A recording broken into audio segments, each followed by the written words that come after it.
Jadanik, bibliotekaren webgunea graduko ikasle baten ikuspegitik ezagutzen duzunez, oraingoan master eta doktoregoko ikasleentzako interesgarriak diren atalak erakutsi nahi dizkizugu. Gradua egiten ari zinenean, informazioa aurkitzeko atalean, katalogoan dokumentu zehatzak nola bilatu ikasi zenuen. Baita, bibliotekak gai bati buruz zer dokumentu dituen bilatzen ere.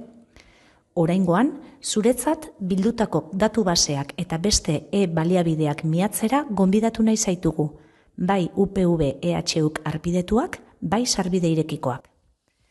Datu baseek interesatzen zaizun gaiari buruz ze dokumentu argitaratu diren ezagutzeko balioko dizute.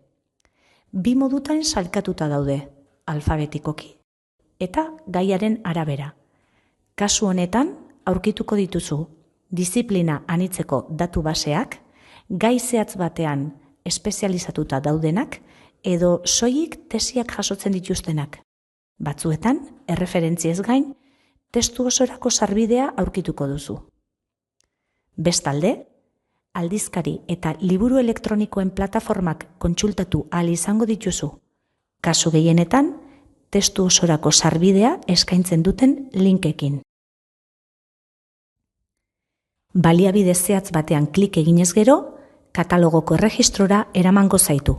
Gogoratu, bertan sartu ahal izateko nahitaez saioa hasi beharko duzula. Biblioteka nola erabili sekzioan, erabilera arduratsua eta jabego intelektuala atala, funtsezkoa da bibliotekak eskura jartzen dizkizun dokumentu guztiak modu etikoan nola erabili ikasteko. Egile eskubideak errespetatuz, bai dokumentuak erreproduzitu edota deskargatzean, bai beste egile batzuen testuen zatiak zure lanetan erabiltzean. Gidak izeneko atalak erakusten ditu gaiaren araberako baliabideak.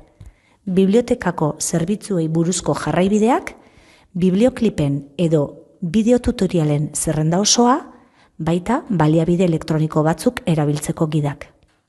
Gainera, ez ahaztu ikastaro bereziak daudela master eta doktoregoko ikasleentzat.